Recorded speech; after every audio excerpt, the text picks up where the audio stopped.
Before we get into our discussion with our guest, a quick note. The you problem with Dr. P is for informational purposes only. It does not constitute medical or psychological advice and is not a substitute for professional medical advice, diagnosis, or treatment. Hi, welcome to You Problem. Hi, Dr. P. Hi, how are you? Doing okay. How are you? I'm doing good. I'm glad you called. Fill me in. What's your question? I feel that my wife won't give me space. Like, I feel it's just like my wife crowds me, and I feel like she wants me not to be myself. Like, she's constantly pouting when I pursue my interests. So, I guess my question is, do I need space, or is there something wrong with me? Well, give me an example.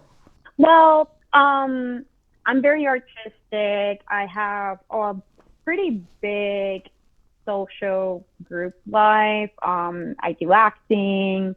I'm in music. I'm in filming. And I try to involve her as much as I can, but she's not artistic at all. So I feel like when it comes to me pursuing my interests and my passions, she kind of just wants to crowd that space for me.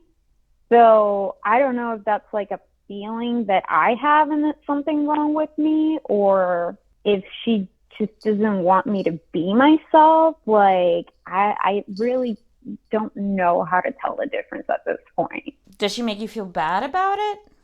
Yeah, sometimes she does. She constantly rephrases it to, I guess, me not prioritizing her and putting those other aspects of my life before our relationship, I suppose. Well, I mean, it sounds like you're having difficulties being independent within the relationship. Is that both of you or just one of you? I feel like that's just one of us. So you find her clingy. Oh, yeah. Okay. All right. I mean, I don't mean to be stereotypical about this, but is this typical in your relationships? You know what? Now that I think about it, yeah, a little bit, yeah. So is this a pattern that you carry? I guess.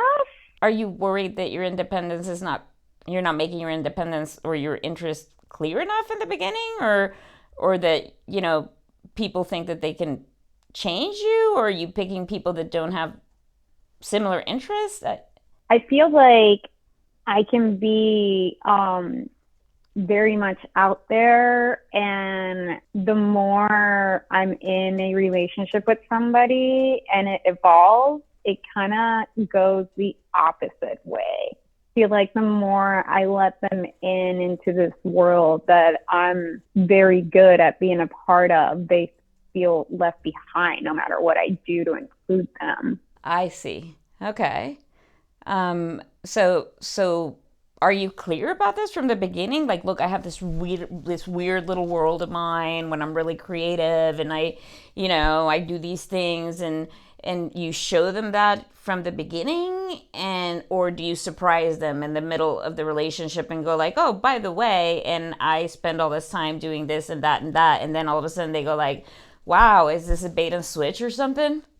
Well, she likes to say that I kind of like lit up the switch that way, but I feel like I was very forthcoming from the beginning.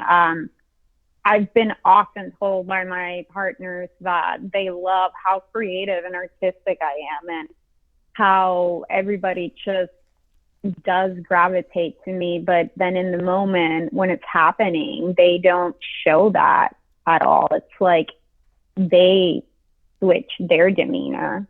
So it's kind of hard for me to grasp that. I go like, well, I thought you knew that I was this way. Sounds like it's once you begin to show that side of yourself, or they really go like, oh, maybe I could have changed, or it just doesn't jive. Yeah, I feel like it's almost kind of upsetting when I think I am being forthcoming, and then when that does come up, it just gets treated in a very different way from my partner's perspective. Okay, so this is called the you problem. Is it possible that the you problem is that you are picking insecure people that don't know how to be in the same sandbox and still preserve their independence and allow you to have your independence? I think, yes, I actually do think I have a problem with picking insecure people and then dealing with the consequences of that. Well, baby, you can't have it both ways. You can't have someone that makes you feel like you're not going to lose the relationship because they're really enamored with you, but at the same time, fly and do your own thing without someone complaining. So you either need a very secure person or you're going to have to do a great deal of maneuvering to manage somebody else's feelings. Yeah, I feel like that is precisely the predicament I keep hitting every time. It's a choice you're making.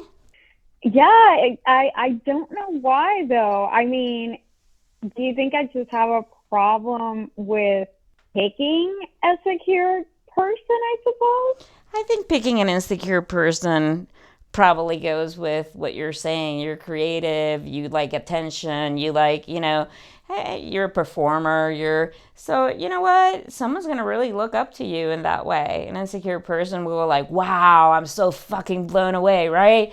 But at the same time, they'll be very anxious that maybe you will leave them behind or that you will somehow forget about them as you move, as you get all attention from all other areas. You might have to consider the possibility that the same admiration you look for in one area is the same admiration that is biting you in the ass when it comes to relationships. Does that make sense? Yeah, that actually does make a lot of sense. Well, I appreciate you calling. I appreciate you. Thank you so much, Dr. P. Bye, girl.